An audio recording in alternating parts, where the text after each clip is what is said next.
coming to America for the American dream, right? The American dream. We didn't come to America for the American dream, did we? We came on slave ships to build the American dream for the white man. With a different religion, didn't we? We came here with a different culture. Today, you hear us saying pretty much what white folks say. Give you an example. Here comes Peter Cottontail hopping down the bunny trail. Hippity, that's white man culture, isn't it? You'll see people, black people, who raising kids, their teeth or a tooth falls out, they take the tooth and they put it under the pillow in hopes that what? The tooth fairy, well, whose identity is that? And whose culture is that? That's not our culture. So we've been wiped clean and made a new people. In reality, chocolate covered, but on the inside white. That's right. A people who are completely white clean. So let's talk about identity. First of all, let me ask you a question. Is it better for a person to know their God or to know their identity?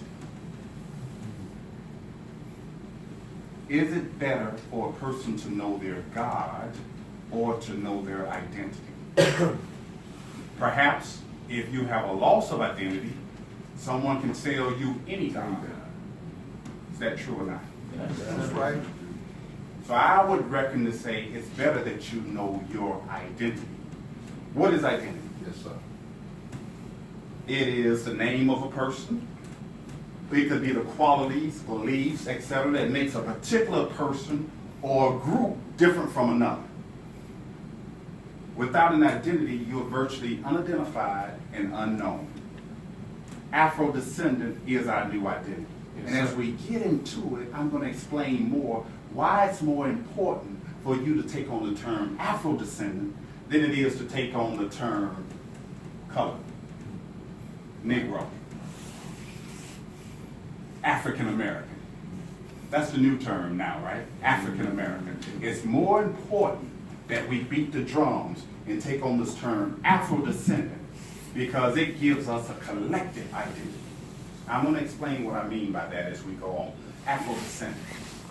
The Afro-Brazilians, the Afro-Colombians, the Afro-Peruvians were all using the term Afro-descendant. So the Lost Found Nation of Islam didn't come up with this term. We were trying to be lost found people. They scrapped that term. Mr. Muhammad said, well, if you've got this term Afro-descendants, I'll take it. I'll acquiesce. I'll give in. Let me, though, help you give definition to it so that the term Afro-descendant means something. And there were 19 countries in the Honduras in March of 2002 under a United Nations forum where the United Nations was there bringing black people throughout the slavery diaspora together. And Mr. Muhammad decided, let's give definition to this term Afro-descendant. So who are the Afro-descendants? The term refers to, number one, people who were forcibly dispossessed of their homeland, Africa. You fit that? If you're here in America and you are the descendant of a slave, you were stolen, forced into servitude from Africa. Number two, they were transported to the Americas and the slavery diaspora for the purpose of enslavement. Now, there are some who were stolen that were put on the slave ship that overtook the ship. Never spent a day in slavery. Do they qualify? Yes, they qualify because they were stolen. They were transported for the purposes of enslavement, but by chance, they crashed the ship, set up a land. They had some of their cultural identity. They kept some of their language, but the person they would have been had they not been stolen from Africa is different today than it had they been left in Africa. True or not? Good teaching, good teaching. It's true. So they fit the criteria. Number three, they were subjected to slavery.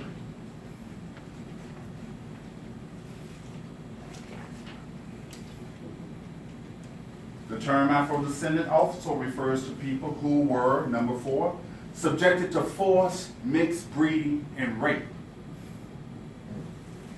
Number 5, and this is key, have experienced through force the loss of their mother tongue, culture, and religion. Now let's talk, why is number 5 so important? Yes, sir. Because in the United Nations, under ICPR, the International Covenant on Civil and Political Rights, there's this Article 27 that says, in order to be considered a human being and to be a part of the human family, you got the right to 3 things. 1 is your mother tongue. 2 is your ancestral culture. And 3 is your ancestral religion. Now, we talk about the Atlantic slave trade, which is a crime against humanity. But the United States of America didn't ratify the documents in the United Nations that deal with Atlantic slave trade. But they did ratify and signed off on International Covenant Article 27, where they can be held liable for stealing a person's mother tongue. They can be held liable for stealing a person's culture and religion. Today, you're absent your mother tongue. We can't muster 1 syllable, most of us. We don't even know what part of Africa we were stolen from. Yes, sir. So how could we recreate the culture that our ancestral mother and father had?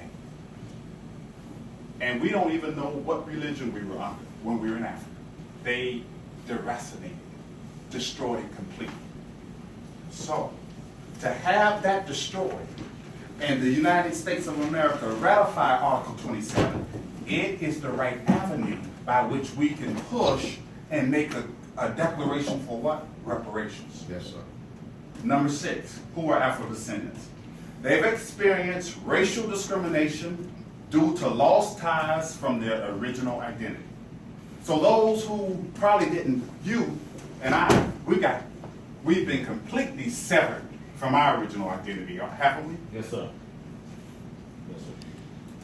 Now let me tell you something about Professor Mahedi, who was one of the professors in the UN. And I think he was writing this position paper.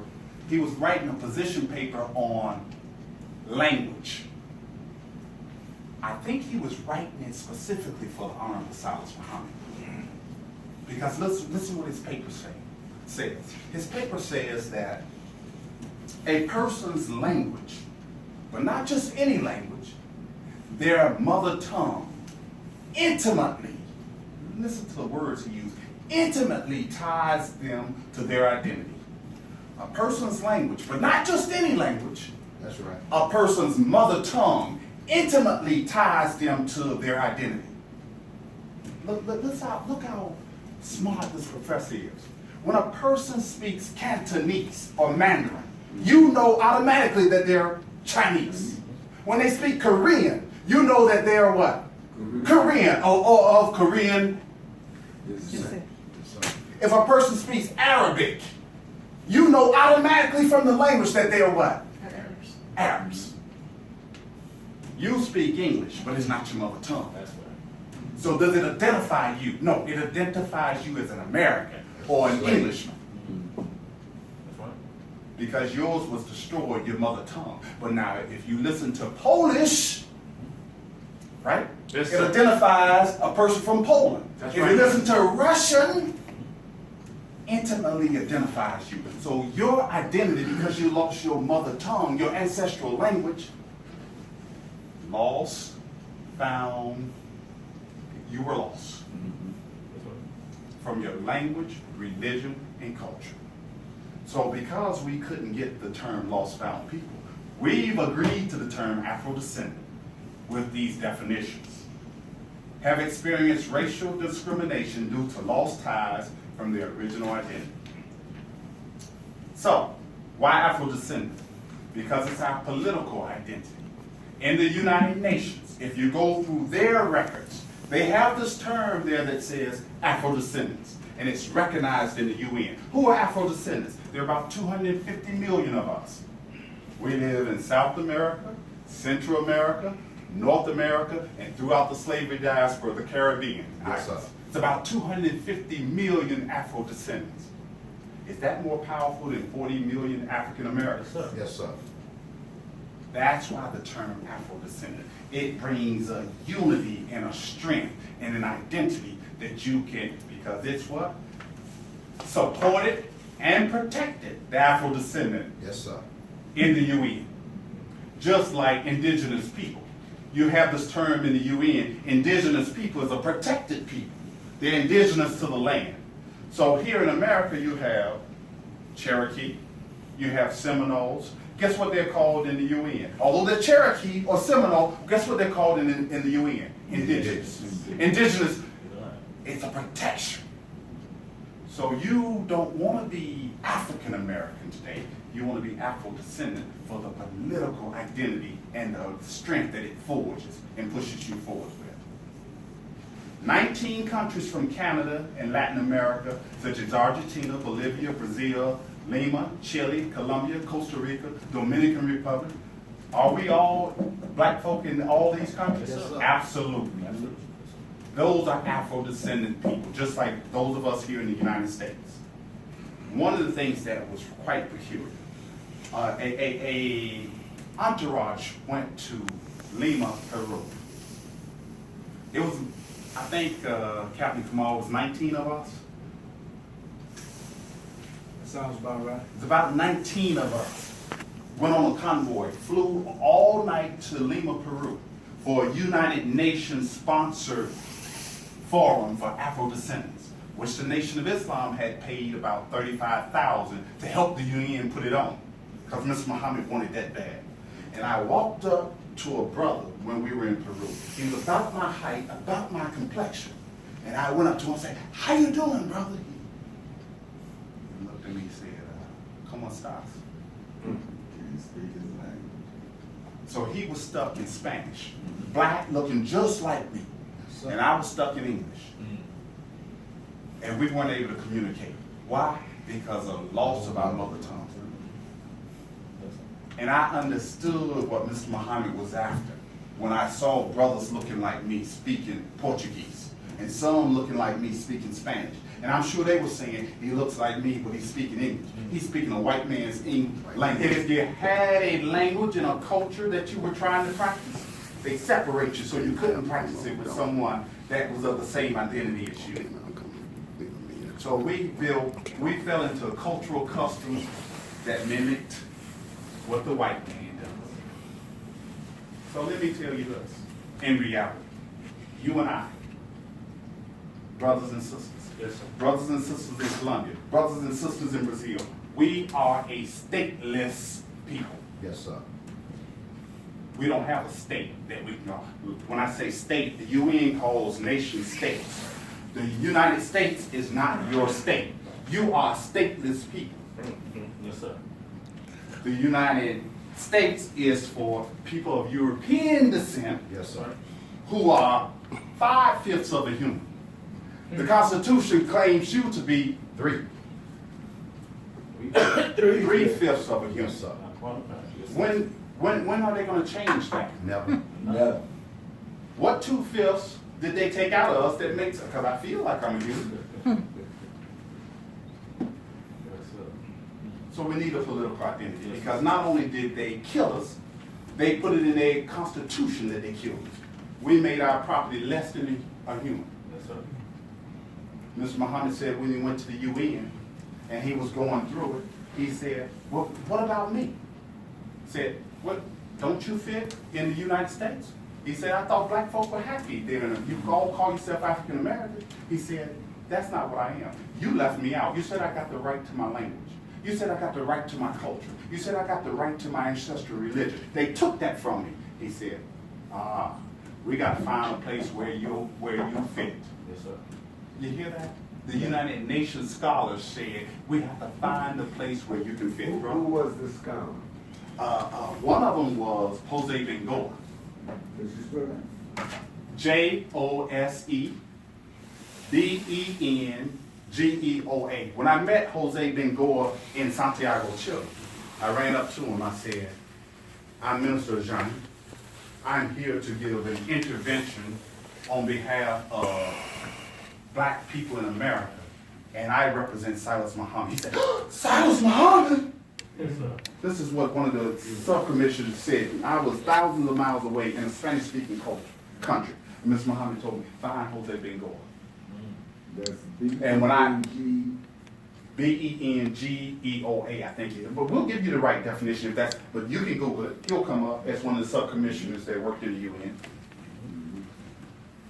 But when I told the brother I was representing Silas Muhammad, Silas, I'll show you how to do an intervention. And took me in the big room, and I got a chance to speak and give them the intervention that Mr. Muhammad sent me to give. We were made a new people. That's what I'm trying to tell you. And you can tell we knew, and Africans can tell we knew. When we look at our African brothers and sisters who are truly from Nigeria or Ghana or from somewhere, when I look at, I see a black man, but I see a different black man. And when they look at you, they see the same thing. 'Cause That's guess right. what? We've been mixed That's right. and interbreed and raped. We are a new people, aren't we? Yes, sir. We're no longer Africans. No, sir. We are a hybrid of some sort. Tell it. Yes, sir. We are. That's right. And when I look at the brother who's truly an African, he's got a different feature than I do. I still got some of the African features. As Mr. Muhammad said, my genes, my four parents' genes are pretty strong. I still sometimes see an African in my face, some characteristics of it. I also see Chinese, or Asian. I got some tight eyes.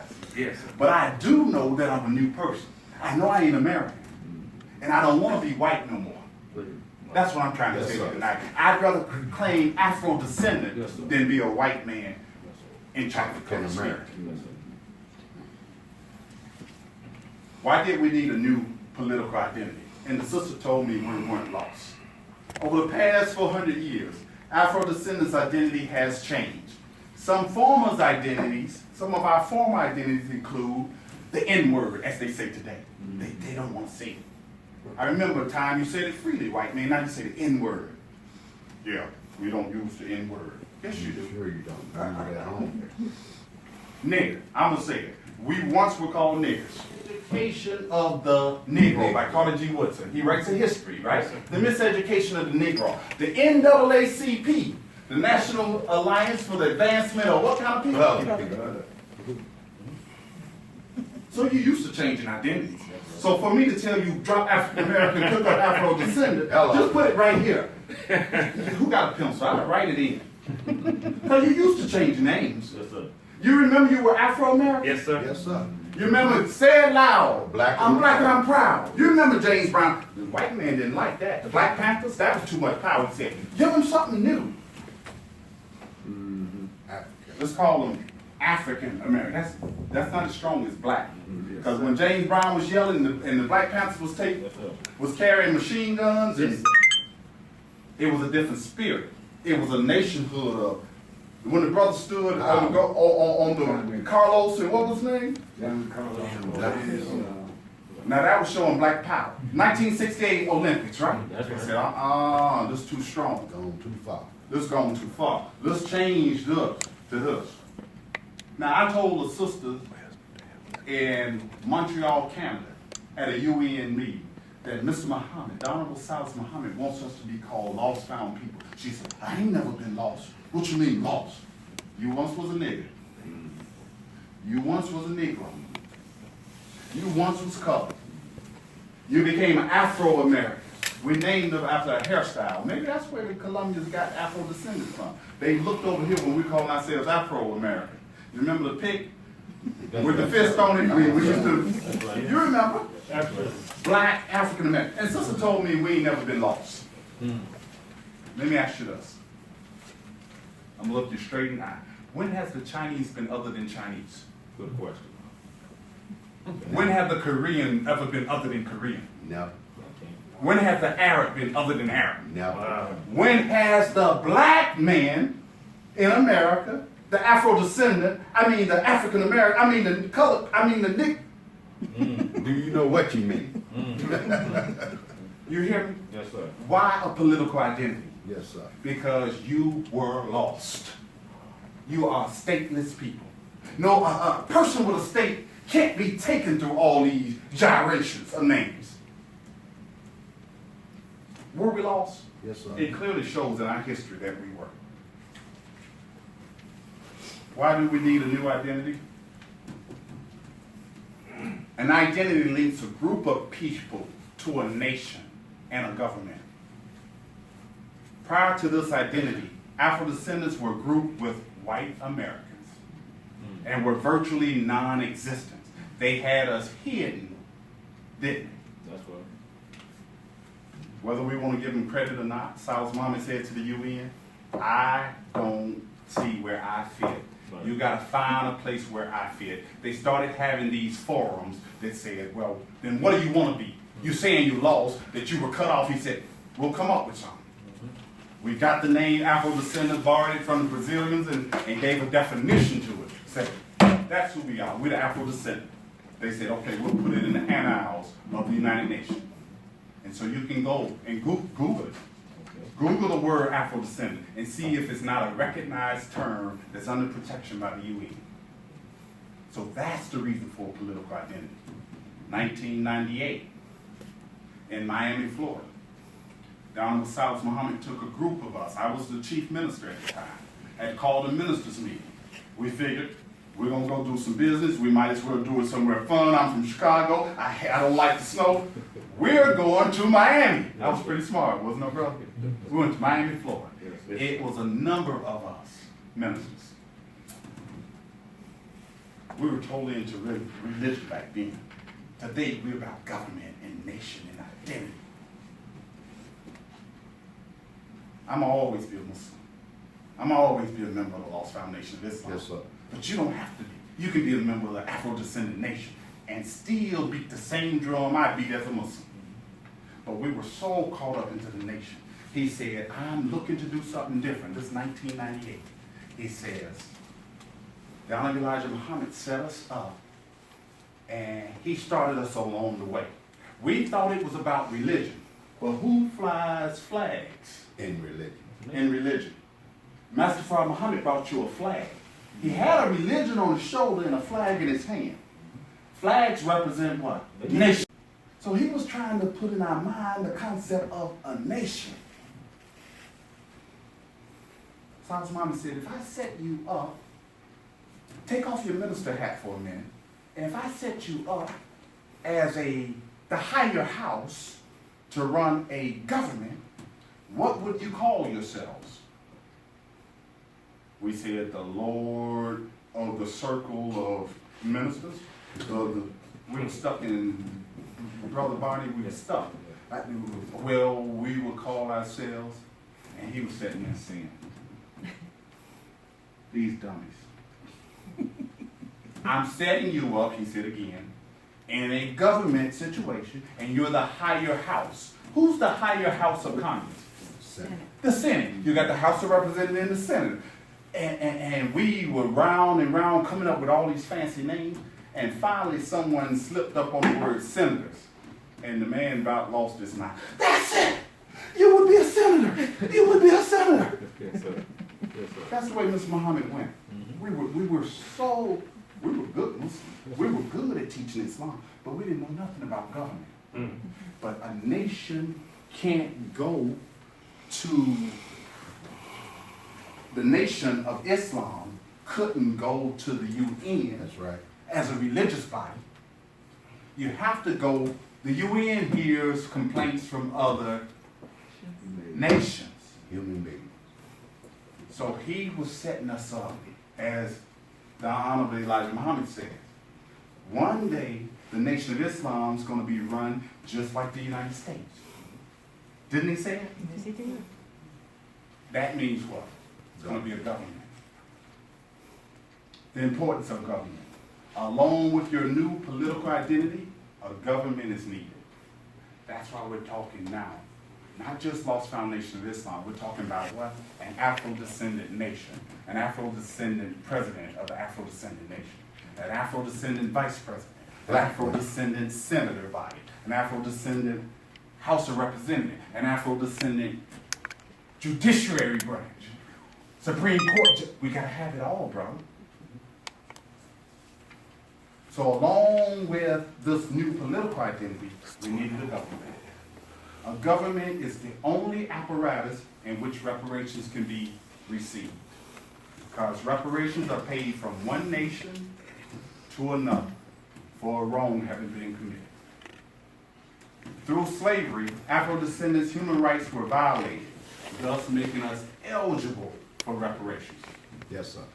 And which article? Article 27, where they took that mother tongue, culture, and religion.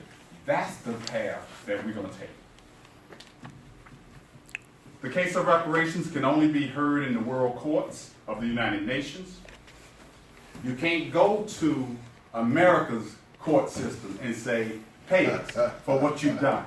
Yeah, that's funny. For the judge, probably is the descendant of your ex-slave master. So how's you gonna feel? You think you're gonna win? Mr. Muhammad used to give an example way back. It's like somebody running into your car. They crash into your car, you take them to court. When you get to court, you find out the person that hit you, their mama is the judge. The defense attorney is their uncle. And the host of juries are cousins and nephews. What's your chances of winning? Isn't that the same way it looks if we go to the United States saying pay us reparations? Yes, sir. You need an independent source. You need an arbitrator outside. You need the United Nations. And United Nations can only hear other governments. So the importance of government. The United States decided to separate from the British Crown and create their own government, didn't it? Yes, sir. So what's different than us separating from her to create? They did it in secret. What's wrong with us doing it?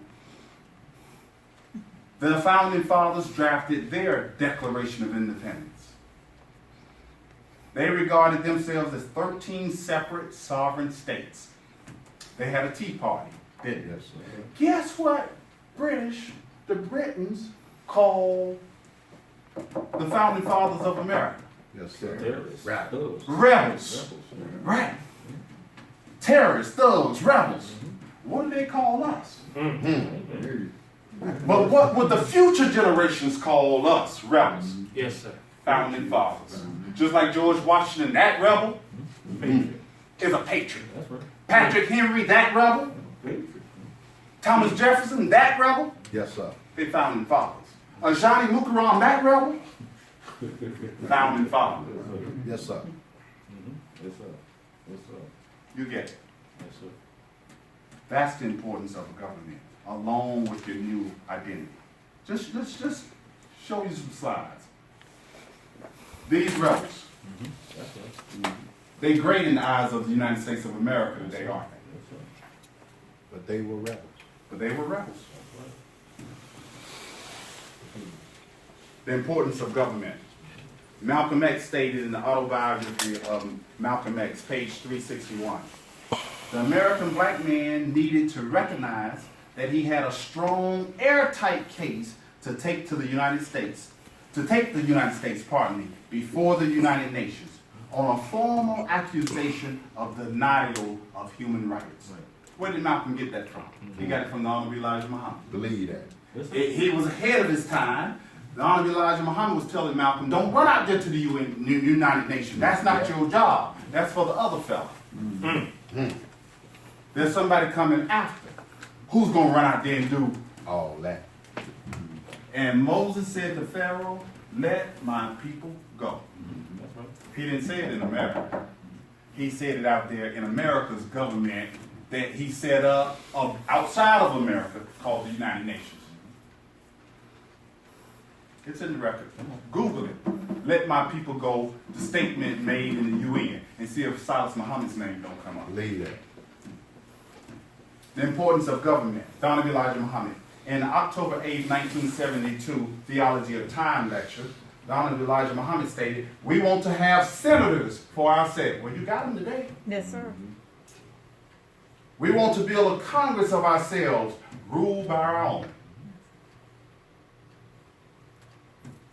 Silas Muhammad is a wise man. The importance of government. When being interviewed, the Honorable Elijah Muhammad was questioned. And it was taken to Mr. Muhammad. Mr. Muhammad, Sir, Savior, we were fighting and wanted to know in our Constitution if we should allow freedom of religion. He looked, he chuckled, he said, of course we should.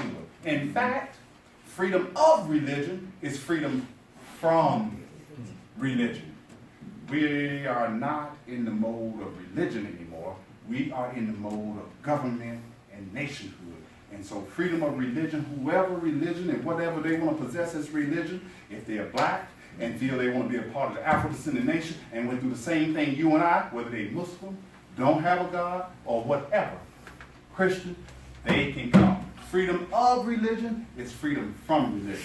It's a better message. It can forge a unity. It can forge unity. If you're saying, whatever you are and whatever you believe, let's come together as Afro-descendant people on an Afro-descendant nation. It's power. Because you can get 12 of us Muslims together and be 12 of us. Or you can get the Moorish Science and it'd be 12,000. Or you can get the Moorish Science and the Muslims and the Hebrew Israelites and the Marcus Garvey movement and the Black Lives Matter movement and the brothers in Brazil. And we become 250 million strong. It's like the power of water. A drip, a drop, a drip. In the sink, it bothers you. It'll run you crazy. Eventually, you tell someone to turn it off, but then you can turn it on and water streams from the faucet. You can get a whole glass. And then that water runs into a river. And you get a nice, and that water dumps into another bottle. And then you get that water into the ocean. And then a typhoon starts. Look at the power of the drip comes in. That's what we're saying with our unity. We're just a drip here and a drop that's going to run into a river. And that river's going to run into a lake. And that lake's going to run into an ocean. And that ocean is something that you, white men, can't handle. That's right. A collective unity of black people. An Afro-descendant nation. That's where we're headed. Will this in government, will it be run by the local mosque? Messenger Muhammad. No, no, no. After this, the whole entire nation of black people, not just the nation of Islam, the whole entire nation of black people will be governed divinely. And a government will be a divine government and not something that's run locally like we have today. We will have a divine government set up for us and it will stand forever and we will not need any change. Beautiful. That's a visionary. Beautiful. Donovan Elijah Muhammad. It's a visionary leader. Mm-hmm. And what he said today we are doing.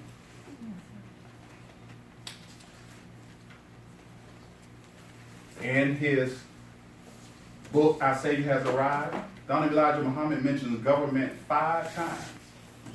He states we must have a new government, a new ruler, and a teacher of that new government, since it is not patterned after the order of the old government or the old world. The white man, he stole it. We're going to need a new world order. How can you bring about a new world order when the world has always been yours?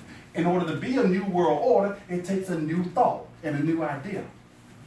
That comes from black people. We're the only one that can bring about a new world order.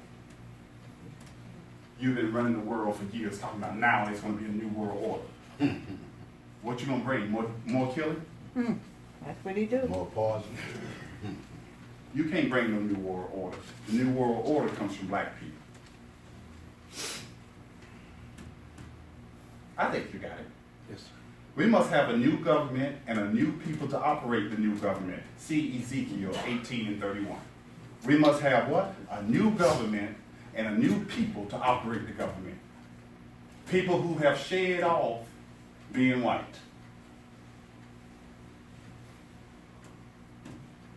A new people. Who want to be black again. Good question. This nation, I'm skipping to the bottom. It's a whole lot of information. The government that was founded and fully constituted is the Afro-descendant nation. The government is for Afro-descendants that meet the criteria set forth in the definition. The government is designed to serve the needs of all Afro-descendants as a whole, regardless of our religious or political views. This nation is for us all. Say that with me. This nation is for us all. That's what we're talking about. An Afro-descendant nation for all of us. What are human rights? I'm going to cut it short now. I think you got the gist of what I want to give you. Human rights are the basic standards without which people cannot live in dignity. To violate someone's human rights is to treat that person as though he or she was not a human being. That's what they did to us here.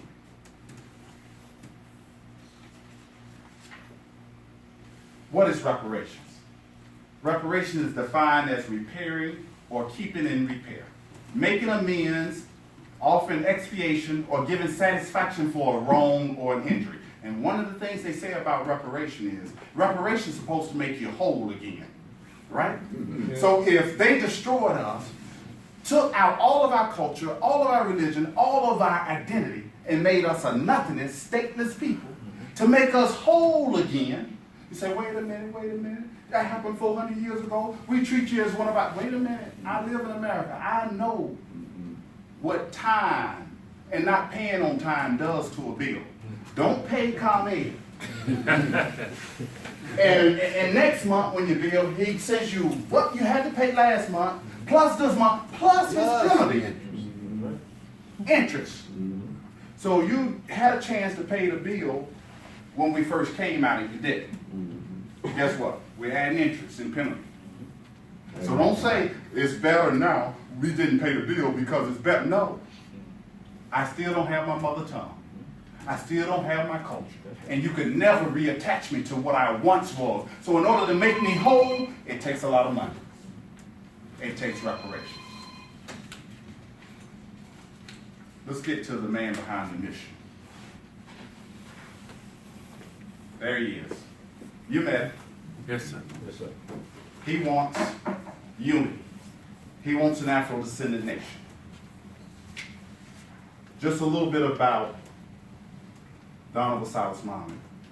He was a member of the Nation of Islam under the Honorable Elijah Muhammad, peace be upon him. He was the top Muhammad speak salesman in the whole Nation of Islam. He possesses degrees in mathematics and history, and he also took law courses.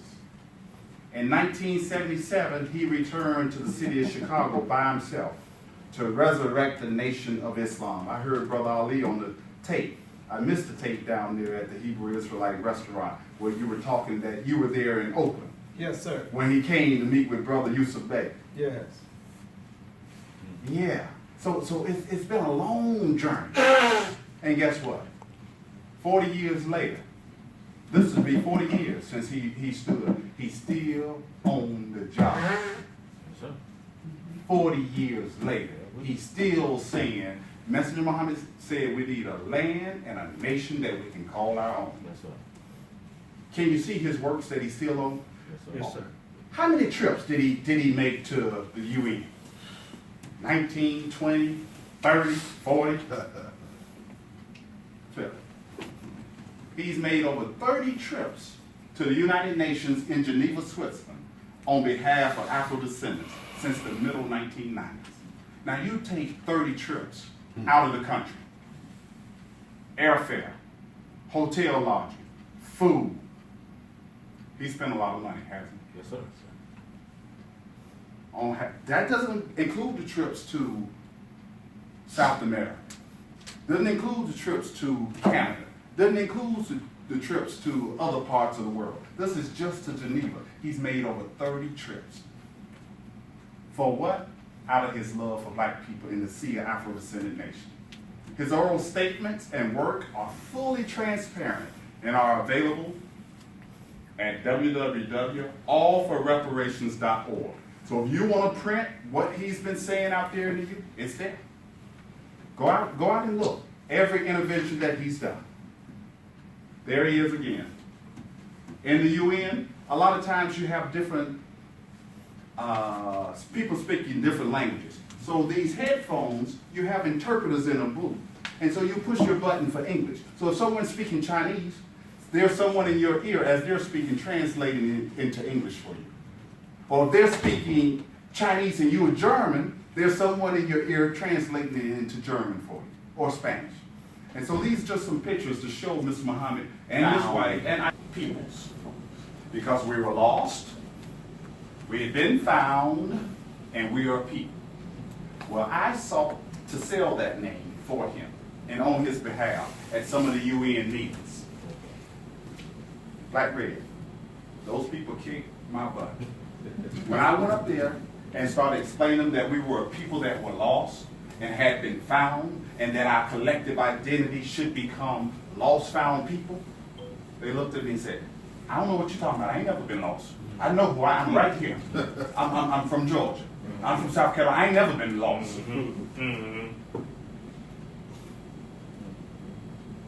They kicked my butt.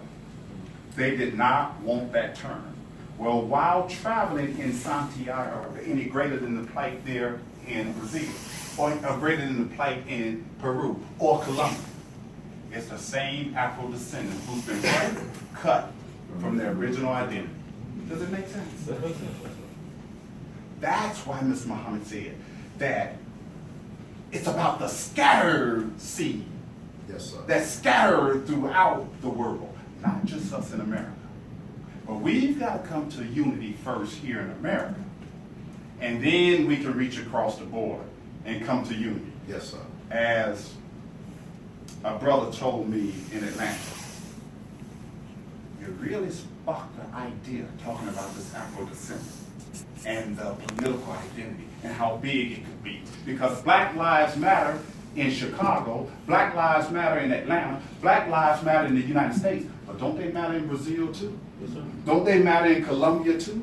Don't they matter in Peru also? Yes, sir. What if the 40 million who believed in Black Lives Matter here said, I hear about an incident going on in Brazil and Black Lives Matter there.